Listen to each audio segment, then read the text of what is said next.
In this video I'll be showing you how to paint Punisher for Marvel Crisis Protocol. Welcome back to the channel, and in this episode we're going to be painting Punisher for the Painting Protocol series here on the channel. With Punisher, it's got kind of two main features. You've got the black vest, black trousers, and then you've got the skin, arms, face. It's a very simple model.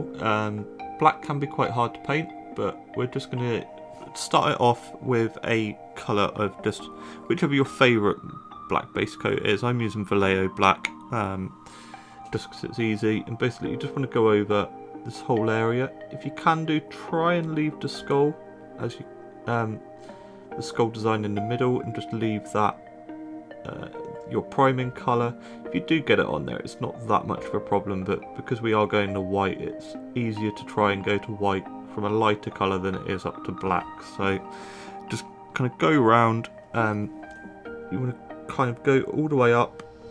You can kind of see the trim of the vest up here. You just want to go in as close as you can without getting any on the skin itself.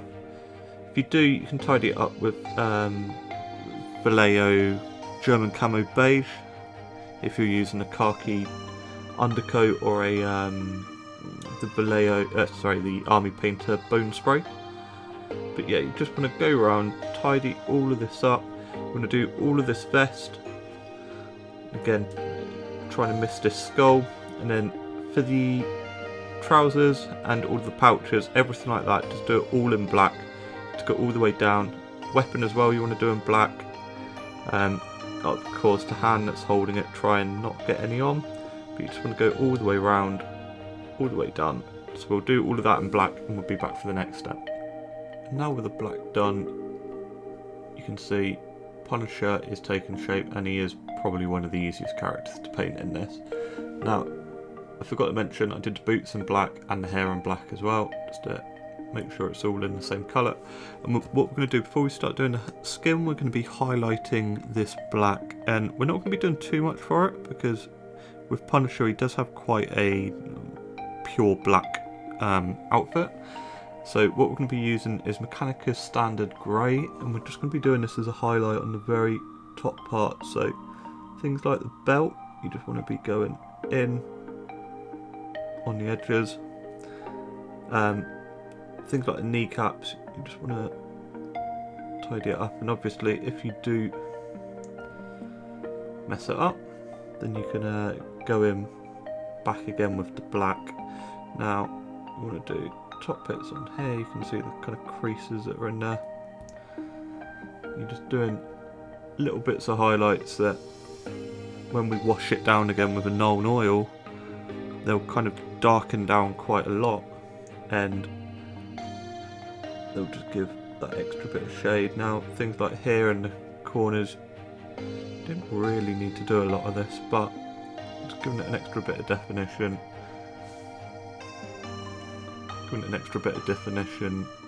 And just add an extra bit kind of layer to it and shade. But yeah, you just want to go in, picking up the highest points. Go all the way around doing this. There's not going to be a lot of them, but you just want to kind of break up the pure blackness. So any kind of high parts, you just do a little dab. Any of the pouches, the walkie-talkies, things like that. Just want to be doing the very edges for. Same with the pouches. And when you got these ones, you just want to do the top part, and then the bottom part like that. And then you want to go around. He's got quite a few of these pouches and belts and straps, etc. But you're doing them all in the same colour. Now the gun, leave that because we're going to be doing that with some metal highlights. Boots as well, you want to be going in and just getting those top parts like there, and then just down a little bit. So I'm going to highlight all of this, and we'll be back for the next step. Now with those highlights, as you can see, it's kind of just made the black a little less just plain and flat.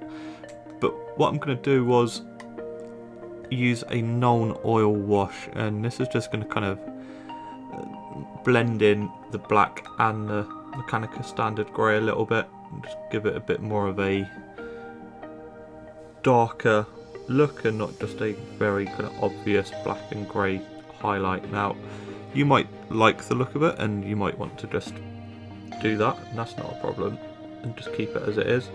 But I'm just going over, and you don't need a kind of thick wash or anything. You just going around and you're just highlighting, not highlighting, you're just shading everything. Hair as well. You can see we've kind of highlighted that part. And what the Nuln Oil would do, it will actually go into some of those recesses and just settle in there a bit more, add a little bit more shadow against the pure black paint and some of the grey. But yeah, just go around, make sure it doesn't pool anywhere, make sure you've got a nice even coverage as well. What we'll do, we'll put this all on, wait until it dries, and we'll be for the next step. And now that Nuln Oil dried, you can see it's just dulled down all of that Mechanicus standard grey and just blended it all together. So next thing we're going to be doing is the skin. We're going to be doing contrast Guillaman flesh now, and you just want to do a nice even coat over all of the arms and the face as well. So we'll just get all of that all done and we'll be back with the next step. And with that Guillaman flesh dried, that kind of gives them the skin tone that you want. You don't really want to do any more highlights for that because he does have quite a dark Caucasian skin, and that's exactly what the Guillaman flesh gives you, and it kind of gives him that gritty look on the face as well, like he's ready for war. Now the next thing we're going to be doing is this skull, and what we want to be doing first is we want to give it a full base coat of Vallejo Sky Grey. It's a kind of off-whitey grey colour, and then obviously as you get round to whereabouts the black armour is, you want to just be as careful as you can. You just want to cover it all, base coat it all. The eyes, we are going to go into black once we've actually done it all. Same as kind of in between the teeth, but it's easier to do everything white first and then fill in the black areas and do the other way around. So we'll just finish base coating this and we'll be ready for the next part. Now with that dark sea grey, what we're going to be doing is going back in with Vallejo Sea Grey now, which is just a lighter version again. It's almost white, but it's still a little bit grey. And you just go in all the way in, filling it all in, getting the lines down there. You can see, kind of just adds that nice white skull without having to try and paint white, which is always a pain. So what we're going to be doing next, once that is dry, we're going to be taking a little fine detail brush with black, and these eyes you can see just up here, we're going to be filling those in with black just to give the finished approach, and then we're going to then tackle the gun. So I'll do the black first and then we'll be back for the next step. And then the next step we're going to be doing is the gun. Now for this we're going to be using Leadbelcher and a small dry brush, and you literally want to make sure that the majority of the Leadbelcher is off this. So when it's going to be a light dry brush, I mean it's going to be a really light dry brush. You kind of want to keep that a lot of that dark, a lot of the black already, but you just want to kind of make sure that it picks up on the very light edges. So with whatever dry brush you use, just do a nice light coverage. As you can see there, just picks up all the edges while keeping it dark. Now go around here as well, obviously making sure that the skin doesn't get contaminated with the Leadbelcher. You just want to do a light dry brush all the way around, and it's just a kind of dusting Leadbelcher just to give it that metallic effect. So, you know, it's a weapon. You do have this little stun grenade or explosive grenade, whatever it is. For this we're just going to be doing pure Leadbelcher for it. Because it is behind his hands, it's not really kind of seen that much, but just want to pick it out, so you want to just get a little detail brush and some Leadbelcher and with a steady hand just go in and fill it all in like that. As you can see, he is holding it, but you get around to there and you don't really notice it. There is the bottom part of it though, so you are going to have to do that part. And then the top part, which he's actually touching, just curve around. You just want to curve around the top part here. And then that is it.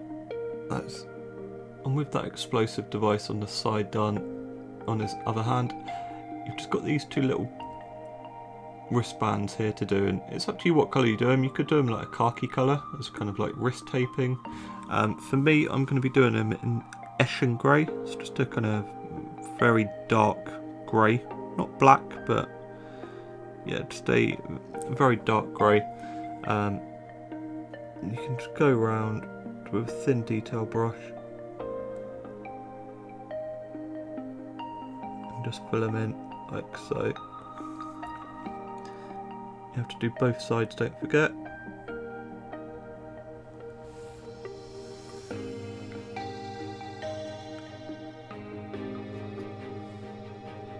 And again, you also want to do it on this side. But he is holding the gun for this one, so you've only really got kind of half of a wrist to do. So that part there. And that part there. And there we go. So what we'll do, we'll get them all based up and we'll see the finished model. And there's the finished model. If you like that video, please hit the like and subscribe button to help the channel grow. Check out the Tales of Crisis podcast where we chat all things Marvel Crisis Protocol. If you want to see any specific characters painted up for the Painting Protocol series, let me know in the comments below and we'll be sure to cover them in future episodes. But until next time, take care and we'll see you soon.